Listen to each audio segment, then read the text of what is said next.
नमस्कार। Sanskrit online classes में आप सभी का स्वागत है। पिछली क्लास में हमने हल संधि के अंतर्गत जसत्व संधि के ऊपर हमने चर्चा की थी और उनके उदाहरणों के द्वारा हमने जसत्व संधि को स्पष्ट किया था। आज हम आगे की जो हमारी संधि है अनुनासिक संधि, उसको लेकर के हम चर्चा करेंगे। तो आइए शुरू करते हैं। हल संधि के अंतर्गत हमारी अगली संधि है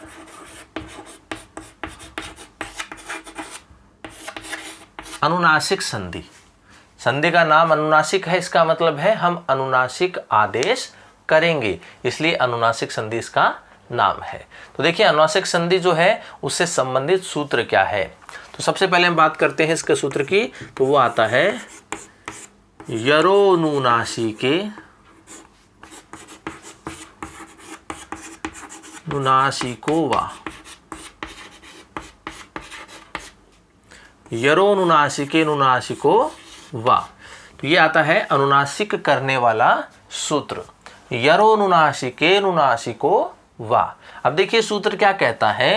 ये कहता है कि पदांत यर से, इसका मतलब है क्योंकि संधि पहले वाले शब्द का अंतिम अक्षर और दूसरे वाले शब्द का पहला अक्षर, इनके मध्य में संधि होती है।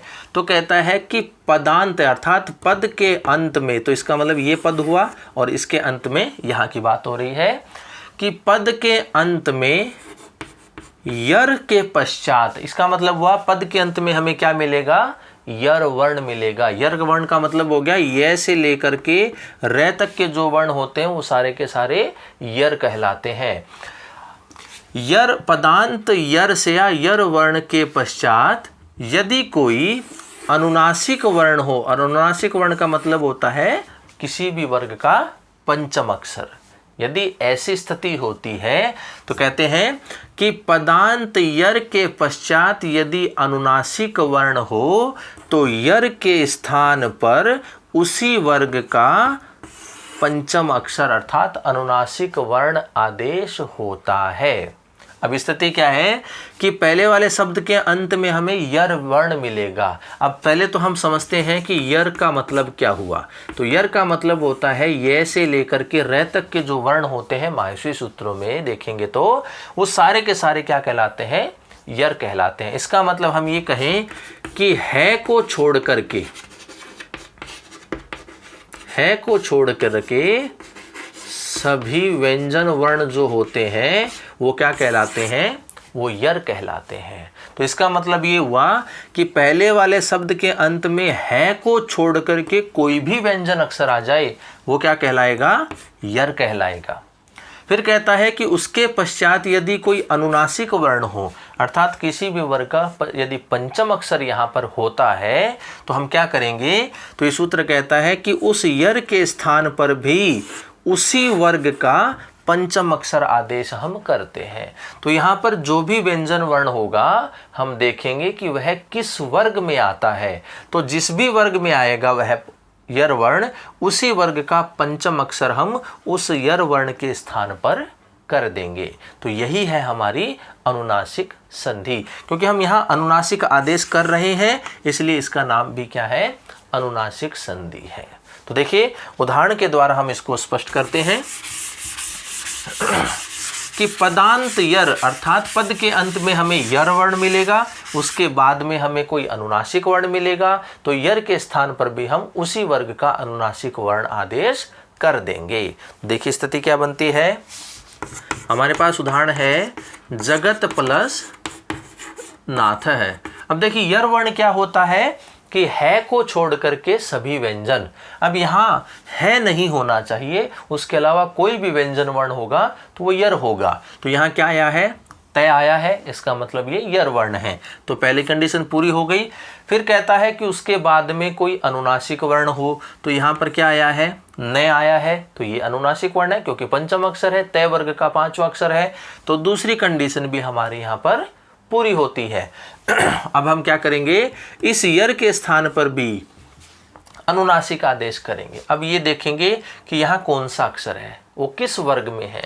तो यहाँ पर तय अक्षर है जो कि तय वर्ग का ही है। तो हम यहाँ पर जो अनुनासिक आदेश करेंगे वो इस तय वर्ग का ही पंचम अक्षर करेंगे। तो तय वर्ग का पंचम अक्षर क्या होता है? न होता है। तय थ द ध न। तो यहाँ तय के स्थान पर क्या कर दिया हमने? न कर दिया। अब जो बचा हुआ है उसको वैसा का वैसा हम लिख देंगे। और वर्ण सम्मेलन जब हम इनका करेंगे तो शब्द बनता है जगन्नाथ है। इस प्रकार से बनता है, दो न एक साथ होंगे तो जगन्नाथ है। तो जगत प्लस नाथ मिलकर के क्या शब्द बनता है? जगन्नाथ है। इस प्रकार से हमारा ये शब्द बनता है। और उदाहरण देखिए,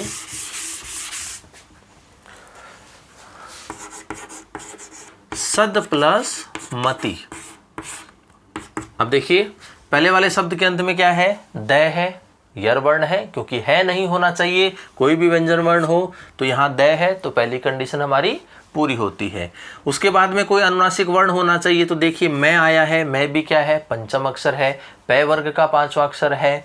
तो इसलिए दोनों कंडीशन हमारी यहाँ पर पूरी हो रही है। अब हम क्या करेंगे? इस यर वर्ण के स्थान पर पंचम अक्षर करेंगे। और पंचम अक्षर कौन सा होगा?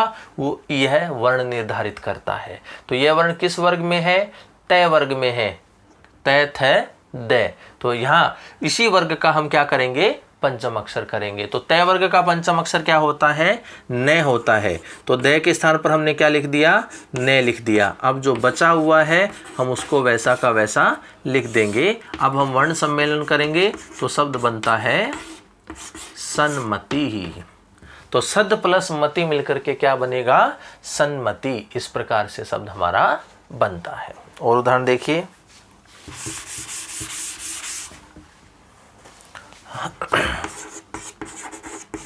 दिक प्लस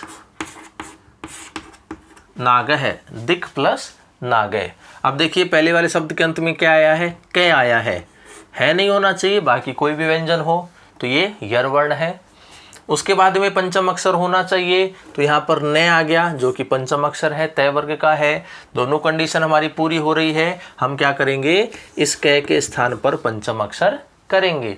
किस वर्ग का करेंगे? इसी वर्ग का। कि कै किस वर्ग में आता है? कै वर्ग में आता है। तो कै वर्ग का पंचम अक्षर होता है न। तो हम इसके स्थान पर ये करेंगे। अब जो बचा हुआ है उसको वैसा का वैसा लिख देंगे और वर्ण सम्मेलन करेंगे तो शब्द बन जाता है दिंगनागः। तो दिक प्लस नागः मिलकर के क्या होगा? दिंगनागः। इस प्रकार से शब्द हमारा बनता है। और उदाहरण देखिए, तत् प्लस मयः। तत् प्लस मयः। और उदाहरण लिख लेते हैं एक साथ में ही। एतत् प्लस मुरारिः और तत् प्लस नः। इस प्रकार से तीन उदाहरण है हमारे सामने। देखिए पहले वाले शब्द के अंत में क्या है? तय है, व्यंजन वर्ण है नहीं होना चाहिए, पहली कंडीशन पूरी। दूसरे वाले शब्द में भी तय ही है, ये भी हमारा यर वर्ण है। और तीसरे में भी तय ही है, तो ये भी हमारा यर वर्ण है। उसके आगे देखिए, मैं आया है, पंचम अक्षर है, अनुनासिक वर्ण है, ये कंडीशन पूरी। यहाँ पर भी मैं आया है, ये भी अनुनासिक वर्ण है, ये कंडीशन भी पूरी। यहाँ पर न आया है जो कि तय वर्ग का अनुनासिक वर्ण है, तो ये भी स्थिति हमारी पूरी होती है। दोनों कंडीशन हमारी यहाँ पर पूरी होती है। अब हम क्या करेंगे? इस तय के स्थान पर इसी वर्ग का पंचम अक्षर हम करेंगे। तो तय वर्ग का है ये अक्षर, तो तय वर्ग का पंचम अक्षर होता है न। तो तय के स्थान पर हम न लिखेंगे, बाकी जो बचा हुआ है उनको हम वैसा का वैसा रखेंगे।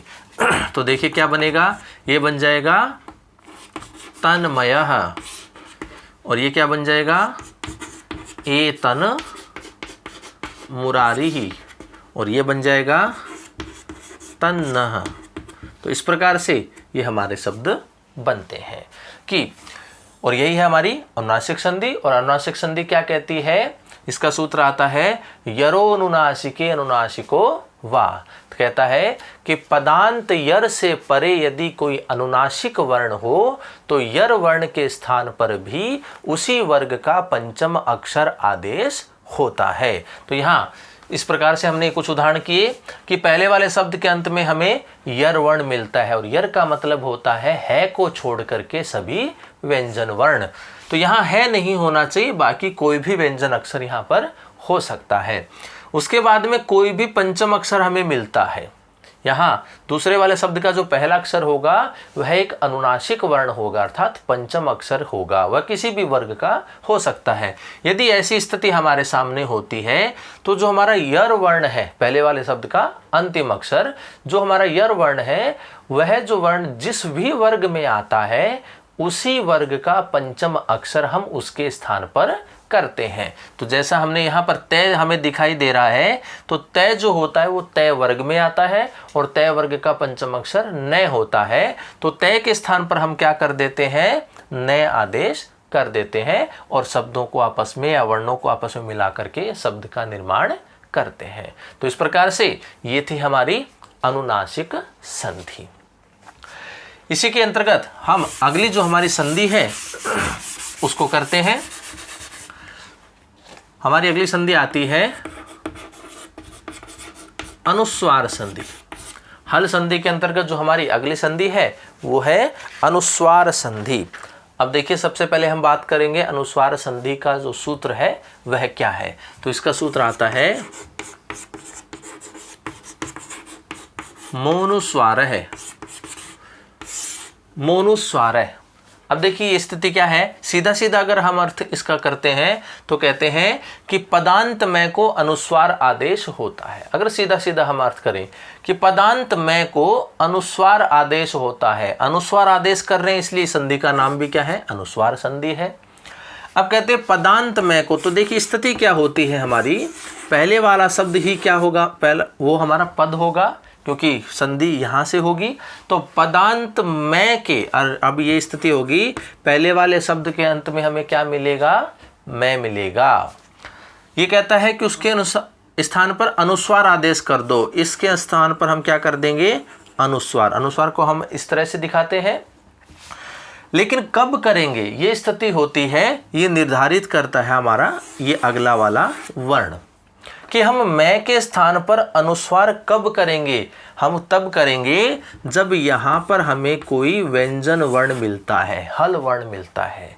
तो इसकी सही परिभाषा क्या होती है कि पदांत में से परे यदि कोई व्यंजन वर्ण होता है, हल वर्ण होता है, तो इस मैं के स्थान पर अनुस्वार आदेश होता है। यहाँ पर यदि व्यंजन वर्ण है और पद के अंत में मैं है, तभी हम मैं के स्थान पर क्या करेंगे, अनुस्वार करेंगे। और यदि यहाँ कोई अच वर्ण होता है तो वो फिर सीधा सीधा आकर के मिल ही जाएगा, वो तो संयोग हो जाएगा, सम्मेलन हो जाएगा सीधा।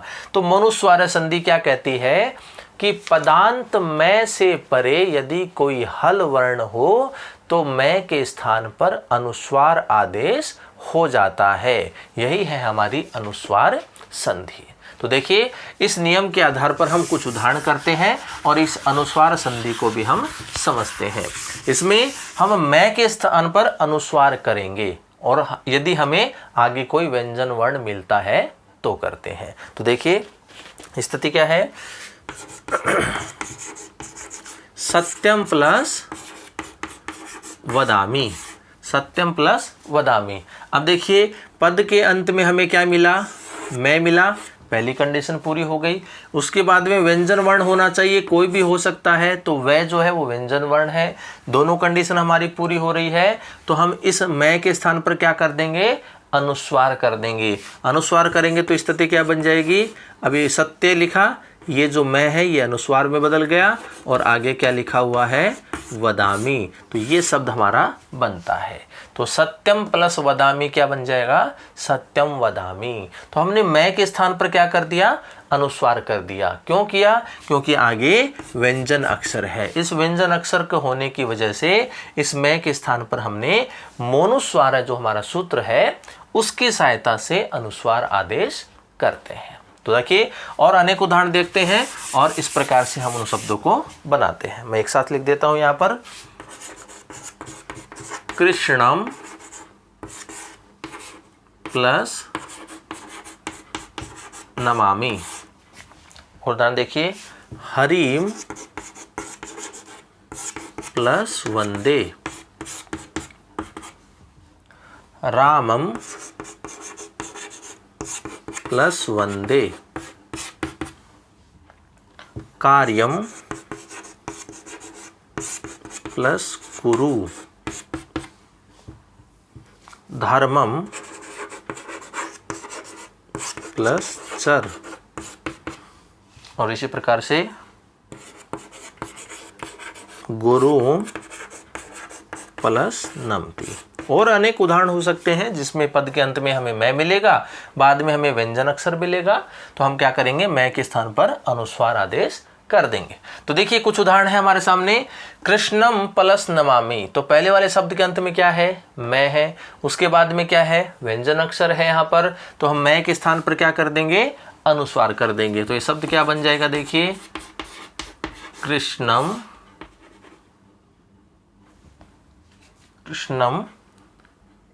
नमामि।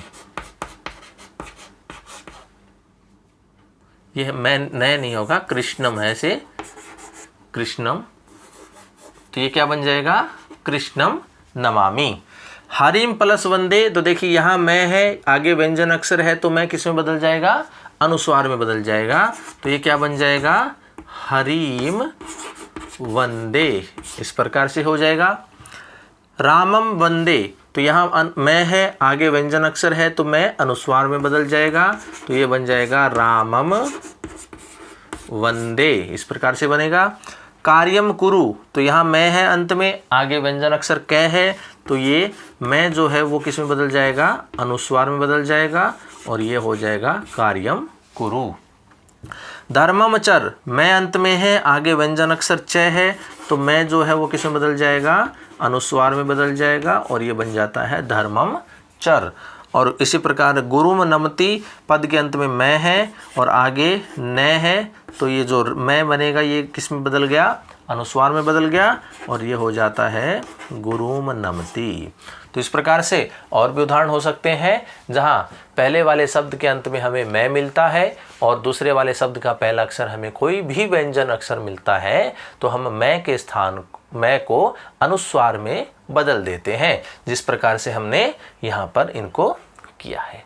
तो यही है हमारी अनुस्वार संधि, जिसका सूत्र आता है मोनुस्वारय, कि पदांत मैं से परे यदि कोई हल वर्ण अर्थात व्यंजन वर्ण हो तो मैं के स्थान पर अनुस्वार आदेश होता है। तो यही है हमारी अनुस्वार संधि।